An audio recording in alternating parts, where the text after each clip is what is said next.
On behalf of Michelle and myself, welcome to the White House as we host Prime Minister Justin Trudeau, Mrs. Gregoire Trudeau, and the Canadian delegation for the first official visit and state dinner with Canada in nearly 20 years.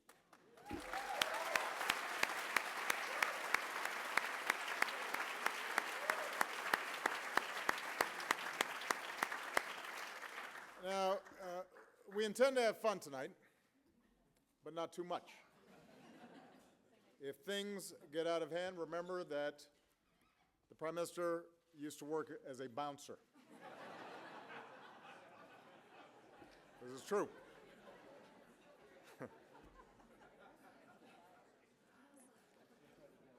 So tonight, history comes full circle. 44 years ago, President Nixon made a visit to Ottawa, and he was hosted by Prime Minister Pierre Trudeau.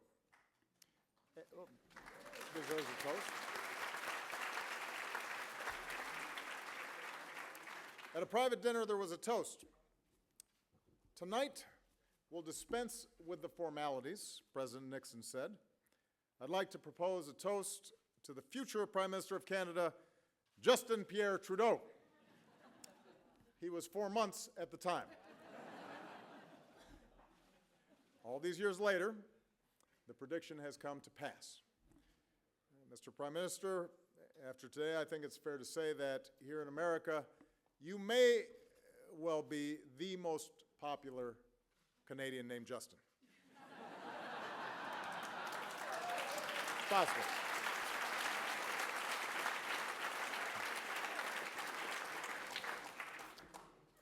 I said this morning that Americans and Canadians are family. And tonight I want to recognize two people who mean so much to me and Michelle and our family. First of all, my wonderful brother-in-law, originally from Burlington, Ontario, Conrad Ing. Hey, Conrad.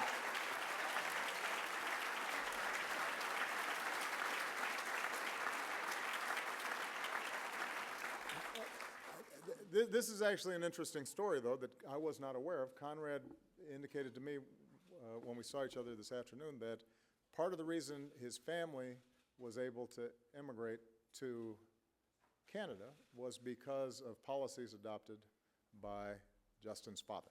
And so, had that not happened, he might not have met my sister, in which case my lovely nieces might not have been born. So, this is yet one more debt that we owe the people of Canada. In addition, a true friend and a member of my team who has been with me every step of the way. He is from Toronto and Victoria, and also a frequent golf partner, Marvin Nicholson.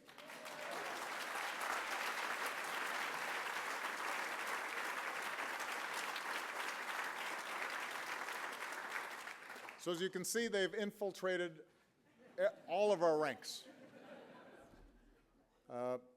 Before I ever became president, when we celebrated my sister and Conrad's marriage, Michelle and I took our daughters to Canada. And we went to Burlington, and this is always tough. Mississauga. And then we went to Toronto and Niagara Falls.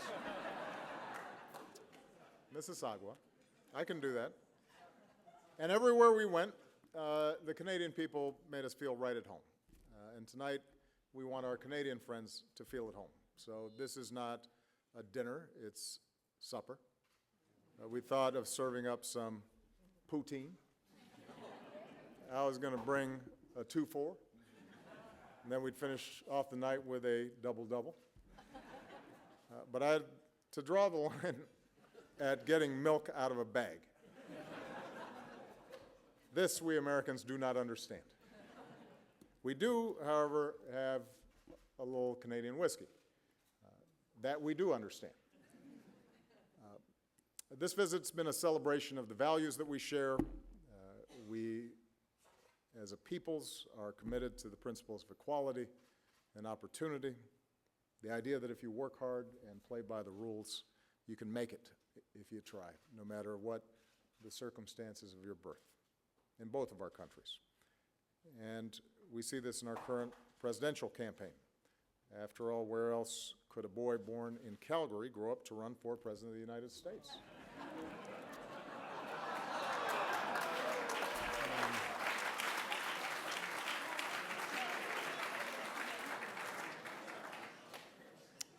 Where else would we see a community like Cape Breton, Nova Scotia, welcoming Americans if the election does not go their way? And to the great credit of their people, Canadians from British Columbia to New Brunswick have so far rejected the idea of building a wall to keep out your southern neighbors. We appreciate that. We can be unruly, and I know, but on a serious note, this visit reminds us of what we love about Canada. It's the solidarity shown by so many Canadians after 9/11 when they welcomed stranded American travelers into their homes. It's the courage of your service members standing with us in Afghanistan and now in Iraq. It's the compassion of the Canadian people welcoming refugees, and the Prime Minister himself who told those refugees, "You're safe at home now." Justin, we also see Canada's spirit in your mother's brave advocacy for mental health care. And I want to give a special welcome to Margaret Trudeau tonight.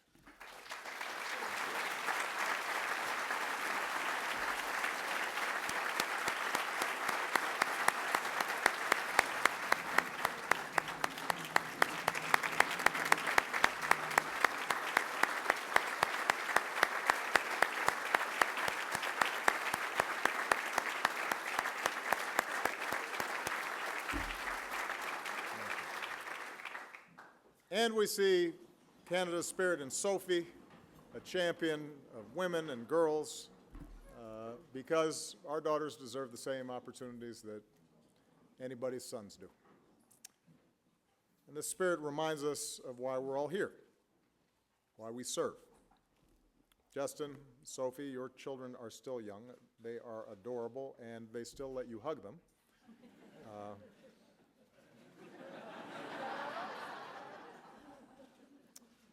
When we first spoke on the phone after your election, we talked not only as president and prime minister, but also as fathers. When I was first elected to this office, Malia was 10, and Sasha was just 7, and they grow up too fast. This fall, Malia heads off to college, and I'm starting to choke up. So I'm gonna wind the. It was in my remarks, and I can't do it. It's hard. There is a point to this, though, and that is that we're not here for power. We're not here for fame or fortune. We are here for our kids. We're here for everybody's kids, to give our sons and our daughters a better world, to pass to them a world that's a little safer and a little more equal and a little more just, a little more prosperous, so that a young person growing up in Chicago or Montreal or on the other side of the world has every opportunity to make of their life what they will, no matter who they are or what they look like or how they pray or who they love. Justin, I believe there are no better words to guide us in this work than those you once used to describe what your father taught you and your siblings. To believe in yourself, to stand up for ourselves, to know ourselves and to accept responsibility for ourselves, and to show a genuine and deep respect for each other and for every human being. And so, I would like to propose a toast.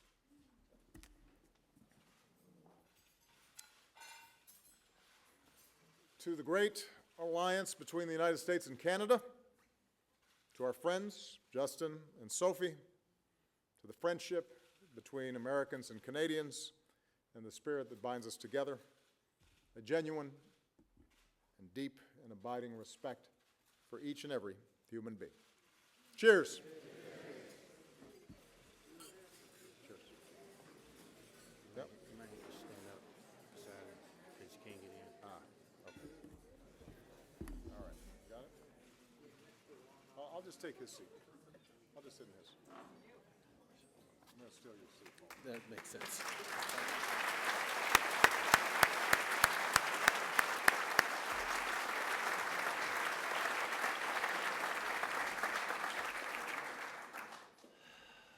Dear friends, Mr. President, Barack, Michelle, all of you gathered here, it is an extraordinary honor for me to be here with you tonight.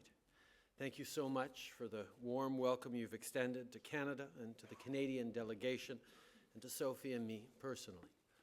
It's incredibly touching to be able to be here, not just as a couple, Sophie and I, but to have been able to bring our families down as well. Sophie's mom and dad, Estelle and Jean. Get a load of Estelle. I'm looking forward to the future with Sophie. And of course, my own mother, Margaret, whose last state dinner here was in 1977. So it's wonderful to have you here. It's also touching to meet Malia and Sasha, who are here at their first state dinner. And quite frankly, the memories for me of being a kid and not being old enough to attend these kinds of events with my father almost makes me wish I had gone through my teenage years as a child of a world leader, but not quite. I admire you very much, both of you, for your extraordinary strength and your grace through what is a remarkable childhood and young adulthood that will give you extraordinary strength and wisdom beyond your years for the rest of your life. The one thing that you have received from your extraordinary parents is the tools to be able to handle the challenges and the opportunities in front of you. So thank you very much for joining us tonight.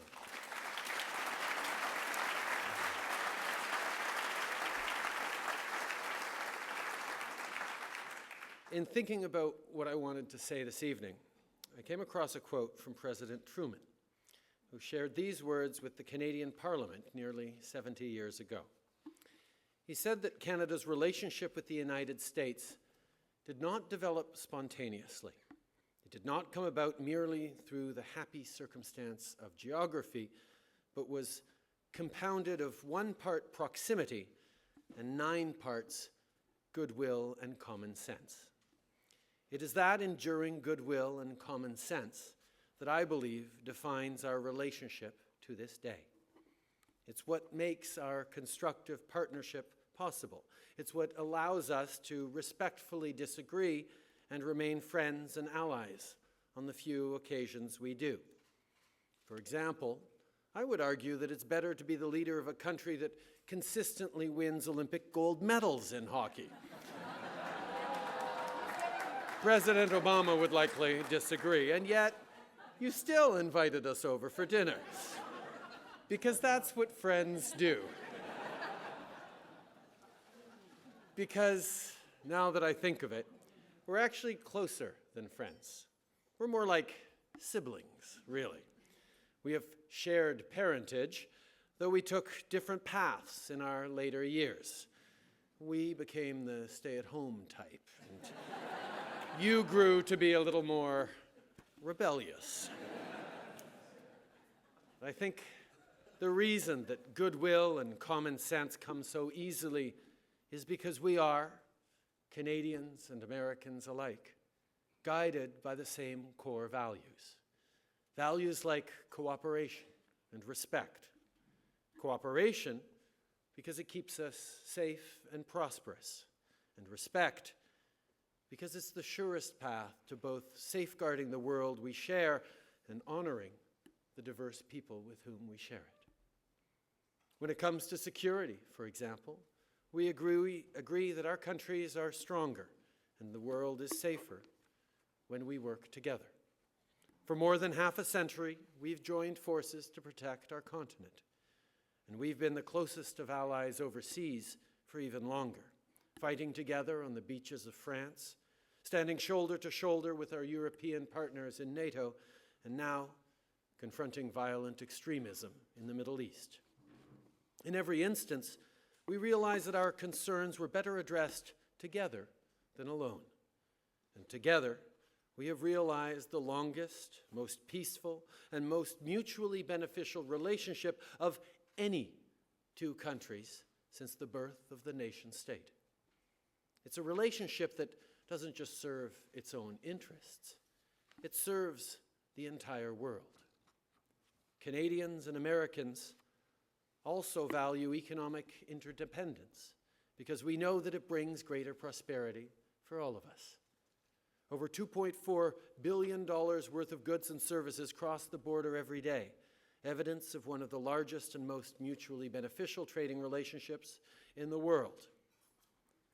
And one of our most popular exports to the United States, and I need you to stop teasing him, has been another Justin. Now, no. That kid has had a great year. And of course, leave it to a Canadian to reach international fame with a song called Sorry.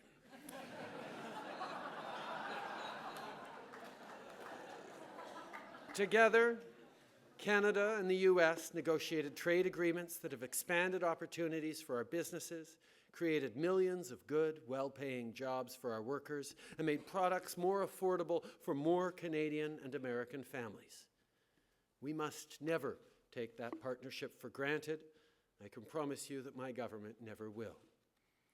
But nor should we forget that our responsibilities extend beyond our own borders and across generations, which means getting rid of that outdated notion that a healthy environment and a strong economy stand in opposition to one another.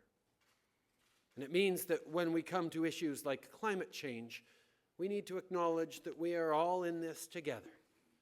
Our children and grandchildren will judge us not by the words we said, but by the actions we took or failed to take.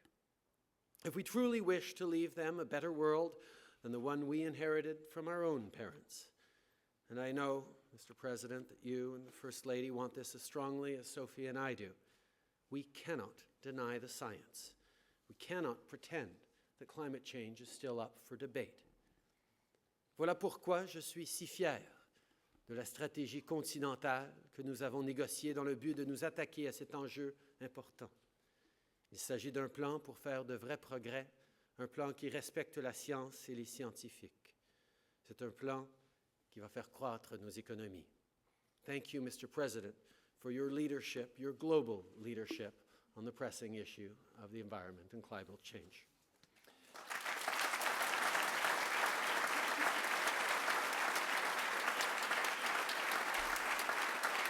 And finally, we believe, Canadians and Americans, in the fundamental truth that diversity can be a source of strength, that we are thriving and prosperous countries not in spite of our differences, but because of them.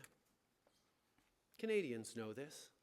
It's why communities across the country welcomed more than 25,000 Syrian refugees over the past 4 months.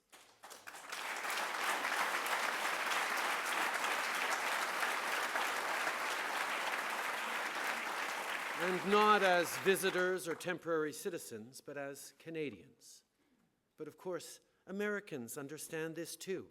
It's why each generation has welcomed newcomers seeking liberty and the promise of a better life.